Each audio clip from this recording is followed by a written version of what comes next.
আমাদের মধ্যে সিংহাটি অঞ্চল থেকে এক দল কর্মী রোহিত শেখের নেতৃত্বে জয়েন করছে। এই লিস্টটা দাও।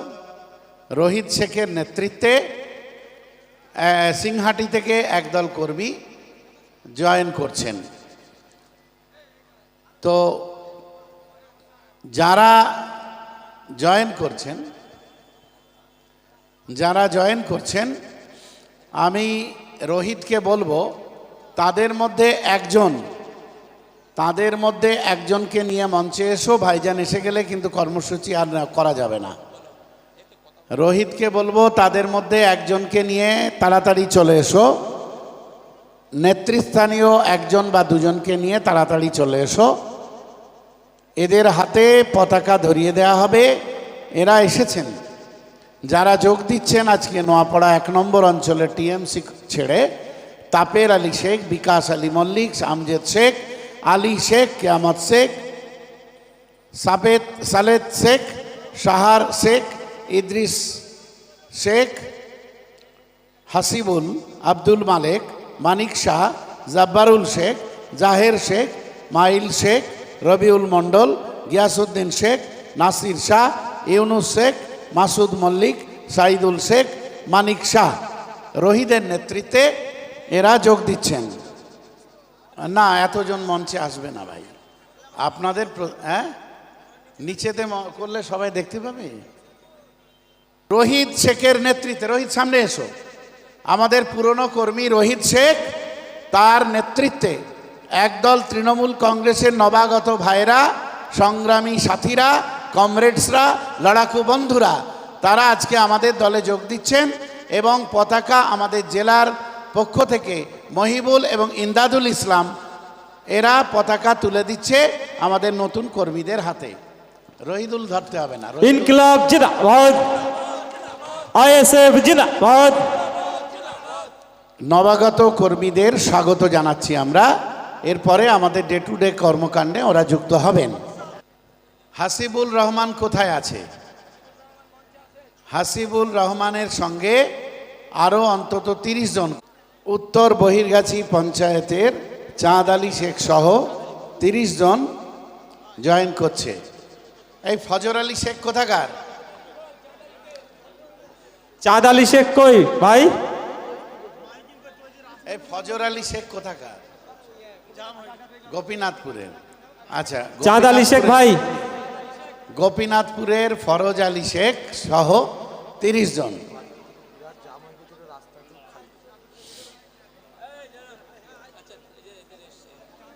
হ্যাঁ, এদের হাতে পতাকা তুলে দিচ্ছেন আমাদের জেলার অন্যতম সংগঠক মহিবুল মণ্ডল। ইনকিলাব জিন্দাবাদ, জিন্দাবাদ, জিন্দাবাদ। আইএসএফ জিন্দাবাদ, জিন্দাবাদ, জিন্দাবাদ। এই নবাগত কর্মীদের স্বাগতম, স্বাগতম, স্বাগতম। চাঁদ আলী শেখ সহ অনেকেই উত্তর বহিরগাছি থেকে যোগ দিচ্ছেন, তাদের হাতে পতাকা তুলে দেওয়া হচ্ছে। চাঁদ আলী শেখ সহ বহু কর্মী উত্তর বহিরগাছি থেকে এসেছেন, তাদের স্বাগত জানাচ্ছি আমরা। ইনকিলাব জিন্দাবাদ, ইনকিলাব জিন্দাবাদ। আমাদের পার্টি যাত্রা শুরু হয়েছিল 2021 সালে নির্বাচনে আমরা অংশগ্রহণের মধ্য দিয়ে। সেদিন থেকে আজ পর্যন্ত নওশাদ সিদ্দিকীর নেতৃত্বে নানান প্রতিবন্ধকতা এড়িয়ে, নানান প্রতিবন্ধকতার বিরুদ্ধে লড়াই করে আইএসএফ এগিয়ে চলেছে। আজকে যখন আইএসএফ বাংলার বুকে একটা নতুন জায়গা তৈরি করেছে, নওশাদ সিদ্দিকী ভাইজান এবং আইএসএফ নিয়ে যখন হিন্দু, মুসলমান, দলিত, আদিবাসী সহ সবার মধ্যে একটা আলাদা আগ্রহ তৈরি হয়েছে, সেখানে এই মুর্শিদাবাদ, মালদা, নদিয়া, এই উত্তরবঙ্গে একটা ঘোলা জলে মাছ ধরবার চেষ্টা করা হচ্ছে। একটু ভালো করে ভাই শুনবেন, কাউকে দিয়ে মমতা বন্দ্যোপাধ্যায়রা ভালো করে শুনবেন, আমরা কারোর রাজনৈতিক কর্মসূচির বিরুদ্ধে নই, রাজনৈতিক দল একাধিক তৈরি হতে পারে, ভারতবর্ষের সংবিধান তাকে অধিকার দিয়েছে।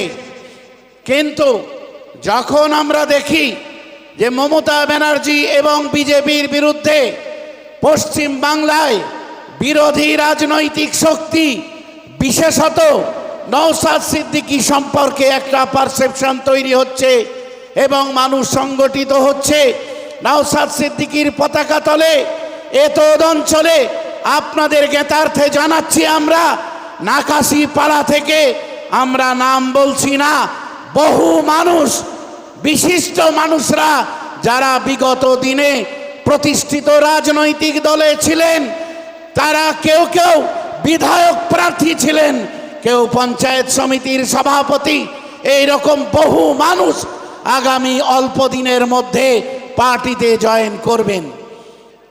দক্ষিণ কৃষ্ণনগর বিধানসভা কেন্দ্রে একই রকম ভাবে আমাদের আসাদুদ্দিন ভাইদের নেতৃত্বে কয়েক হাজার মানুষ, রানিং পঞ্চায়েত প্রধান, রানিং উপপ্রধান, পঞ্চায়েত সমিতির কর্মাধ্যক্ষ সহ বহু মানুষ চোরের সরকারের বিরুদ্ধে প্রতিবাদ করে তারা আইএসএফে যোগ দিচ্ছে। এই রকম অবস্থায় যখন বিরোধী রাজনীতি শক্ত হচ্ছে, ঠিক সেই সময় নাম উচ্চারণ করতে চাই না কাউকে দিয়ে আমার আপনার পবিত্র ধর্মীয় বিষয়টাকে মার্কেটিং করিয়ে আসলে নওশাদ সিদ্দিকীর গতিরোধ করার চেষ্টা করা হচ্ছে। এটা আমাদের বুঝতে হবে। ভালো করে বুঝে নিন যে যদি ফায়দা মমতা ব্যানার্জির কিসে না নওশাদ সিদ্দিকীর নেতৃত্বে যে বিরোধী ঐক্য তৈরি হতে চলেছে, আগামী বিধানসভায় শাসক দল সংকটে পড়বে, তাহলে যে সংখ্যালঘু মাইনরিটি ভোট মমতা ব্যানার্জির বাক্স থেকে সরে যাচ্ছে, সেটা যদি বিরোধী বাক্সে যায়, তাহলে বিরোধী বাক্সের ভোট যদি বেশি হয়, তাহলে মমতা ব্যানার্জির পতন অবশ্যম্ভাবী। আর তাই সেই ভোটটা যাতে থার্ড বক্সে ফেলানো যায়, তৃতীয় বাক্সে ফেলানো যায়, তার প্রচেষ্টা হিসেবে এই মুর্শিদাবাদ সহ একটা বিস্তীর্ণ অঞ্চলে চলছে।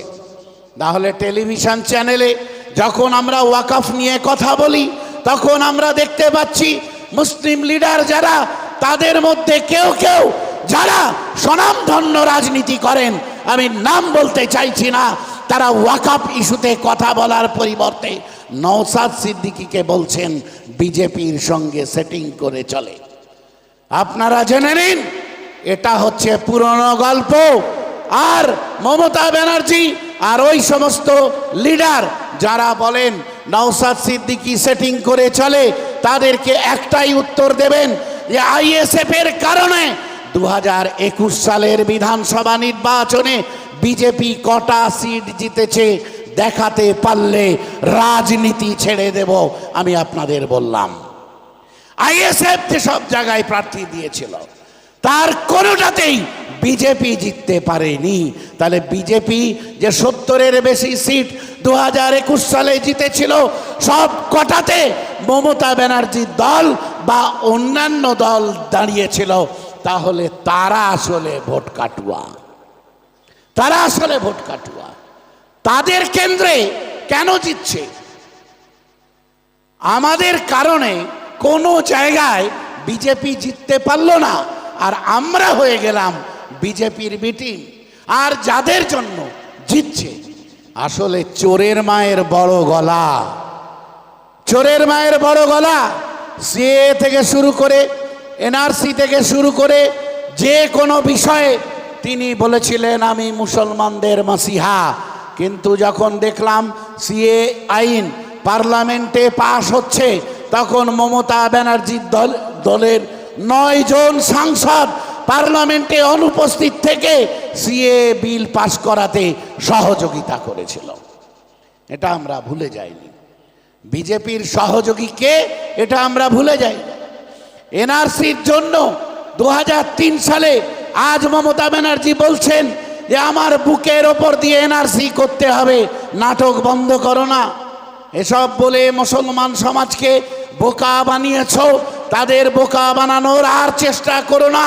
তারা বুঝতে পেরেছে, আর তাই তাদেরকে ঐক্যবদ্ধ হতে দেবে না বলে XYZ কে রাস্তায় নামিয়েছে। সাম্প্রতিককালে মমতা ব্যানার্জি কি বললেন? মমতা ব্যানার্জি এনআরসির দাবিতে 2003 সালে এনআরসি হবে না বলে যখন সিদ্ধান্ত নিয়েছিল মনমোহন সিং সরকার, আপনাদের মধ্যে যারা সিনিয়র আছেন মনে আছে, মমতা ব্যানার্জি কাগজ ছুঁড়ে স্পিকারকে মেরেছিলেন, বলেছিলেন করতে হবে, এনআরসি করতে হবে। আর আজ মমতা ব্যানার্জি বলছেন আমার বুকের ওপর দিয়ে এনআরসি করতে হবে। মিথ্যাচার। মমতা ব্যানার্জি, আপনার আমার ওয়াকফ সম্পত্তি নিয়ে হিন্দুদের যেমন দেবত্ব সম্পত্তি আছে, আমরা এই দেবত্ব সম্পত্তি কেড়ে নেওয়ারও বিরুদ্ধে, কারণ ওটা পার্সোনাল প্রপার্টি। একই রকম ভাবে মুসলমানদের যে দেবত্ব সম্পত্তি সেটাকে বলা হয় ওয়াকফ এস্টেট, সেই ওয়াকফ সম্পত্তিও কেড়ে নেওয়া যাবে না। কিন্তু বিজেপি সরকার, কেন্দ্রের সরকার যে আইনটা আনলো, সেই আইনে আপনার বাপের কবর চলে যেতে পারে, আমার মায়ের কবর চলে যেতে পারে, আপনার দাদর কবর চলে যেতে পারে, আপনার ঈদগাহ চলে যেতে পারে, আপনার মসজিদ চলে যেতে পারে, আপনার মক্তব চলে যেতে পারে, আপনার সমস্ত সম্পত্তি, ধর্মীয় সম্পত্তি চলে যেতে পারে। আর তখন আপনি যখন প্রতিবাদে আন্দোলন করছেন, তখন মমতা ব্যানার্জি কি বলছেন? মমতা ব্যানার্জি মুর্শিদাবাদে গিয়ে দুজন সাংসদকে বসিয়ে মমতা ব্যানার্জি বললেন যে ওয়াকফ নিয়ে কোনো আন্দোলন করা যাবে না। মমতা ব্যানার্জি বললেন ওয়াকফ নিয়ে গুলোগুলি করবে না। গুলোগুলি কে করছিলেন? আন্দোলন তো নওশাদ সিদ্দিকী ছাড়া ওয়াকফ নিয়ে আন্দোলন কেউ করেনি, কেউ করেনি। দায়িত্ব নিয়ে বলছি, কেউ করেনি। ওয়াকফ নিয়ে আন্দোলন তাহলে আইএসএফ করেছে। তাই বলা হচ্ছে যে ওয়াকফ নিয়ে কেউ যদি গুলোগুলি করো তাহলে আমি হব তার সবচেয়ে বড় শত্রু। শুধু তাই বললেন না, উনি বললেন ওয়াকফ নিয়ে যদি আন্দোলন করতে হয় তাহলে দিল্লিতে গিয়ে আন্দোলন করো। আর তাই মমতা ব্যানার্জি এবং মমতা ব্যানার্জির শিষ্যকুল যারা এখানে আছেন তাদেরকে আমরা বলতে চাই, ওয়াকফ নিয়ে আমাদের যদি আন্দোলন করতে দিল্লি যেতে বলেন, পলাশীপাড়ার বার্নিয়াতে ভোট চাইতে আইসো না, দিল্লিতে গিয়ে ভোটটা চাও। এখানে ভোট চাইতে আসবে না। পলাশীপাড়ার মানুষ তারা ওয়াকফ নিয়ে আন্দোলন করেছে, তাই তারা গুলোগুলি করছে। তুমি বলছো যে দিল্লিতে গিয়ে আন্দোলন করো। আর তাই আমরা তোমাকে বলছি, এই পলাশীপাড়াতে 2026 সালের বিধানসভায় ভোট চাইতে আসবে না, দিল্লি গিয়ে ভোট চাইবে। কি বলা যাবে তো নাকি? দিল্লি গিয়ে ভোট চাইতে বলা যাবে তো? আর তারপরে পলাশীপাড়া পরিবর্তন চাইছে, পলাশীপাড়ার মানুষ পরিবর্তন চাইছে, কারণ পলাশীপাড়ার মানুষ যাকে ভোট দিয়ে জিতিয়েছিলেন তিনি মানুষের সঙ্গে বিশ্বাসঘাতকতা করেছেন। আমি ব্যক্তি আক্রমণ করতে চাই না, কিন্তু তার যে রেকর্ড, তিনি যে অবস্থায় আছেন বর্তমানে, তাহলে চোর বলাটা বোধহয় কম বলা হবে। সুতরাং এই লোককে ভোট তো দেবেন না, এবং এই লোককে যারা প্রমোট করে তাদেরও ভোট দেওয়া যাবে না, তাদের দিল্লি পাঠিয়ে দিতে হবে। যা, তোর দাদা মোদি আছে, মোদির কাছে চলে যা। আজকে নরেন্দ্র মোদি তাহেরপুরে এসেছিলেন, আসার কথা ছিল। আপনারা জানেন আপনাদের নিকটেই তাহেরপুরে আসার কথা ছিল। এরা তো মনে করে যে আমরা মানুষ, আর এই সামনে যারা বসে থাকে এদের কোনো দাম নেই। আজ নরেন্দ্র মোদীর সভায় আসতে গিয়ে 5 জন তারা ট্রেনে কাটা পড়ে মারা গেছে। আমি যখন আসছিলাম দেখছিলাম যে কিভাবে মানুষগুলো নরেন্দ্র মোদীকে দেখার জন্য ছুটে ছুটে আসছিল। আর তাই নরেন্দ্র মোদীরা তারপরেও শোক প্রকাশ করে কিন্তু সভা বন্ধ করেননি। উনি বললেন উপরে উঠতে পাচ্ছি না, কারণ কুয়াশায় ঢেকে গেছে, তাই আমি কলকাতায় বসে বসে অনলাইনে সভা করে দিচ্ছি। নরেন্দ্র মোদী যদি সত্যিই মানুষ হতেন, তার মধ্যে যদি মনুষ্যত্ব থাকতো, তাহলে বলতেন যে এতগুলো মানুষ মারা গেছে, বাংলাদেশে এবং এদেশে সংখ্যালঘুদের ওপর অত্যাচারের কারণ কি? সামনেই ভোট। আমার তো মনে হয়, আমি বলছিলাম নরেন্দ্র মোদী চুপ কেন? আসলে মনে হয় নরেন্দ্র মোদী তিনি চাইছেন যে এমন ঘটনা বাংলাদেশে ঘটুক, তাহলে এদেশেও কিন্তু এমন ঘটনা ঘটতে দেওয়া যাবে। দ্বিতীয় লাভ যেটা, যদি বাংলাদেশে এমন ঘটনা ঘটে তাহলে সেইটাকে দেখিয়ে পশ্চিমবঙ্গে নির্বাচনী বৈতরণী পার করা যাবে। তাই নরেন্দ্র মোদী চুপ থাকছে কেন? যখন এই বাংলায়, ভারতবর্ষে মসজিদের ওপর আক্রমণ হয়, যখন সংখ্যালঘু মুসলমানদের ওপর আক্রমণ হয়, সংখ্যালঘুদের ধর্মীয় সম্পত্তির ওপর আক্রমণ হয়, তখন উনি শরাব মোদী থেকে নীরব মোদী হয়ে যান। আবার একই রকমভাবে বাংলাদেশেও যখন সংখ্যালঘুদের ওপরে অত্যাচার হয়, তখন উনি কিন্তু নীরব মোদী হয়ে যান।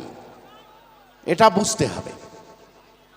আজকে আমাদের এই সভায় ইতিমধ্যে ভাইজান এসে গেছেন। ভাইজানকে বসিয়ে রেখে সভার কাজ আমি আর বাড়াবো না।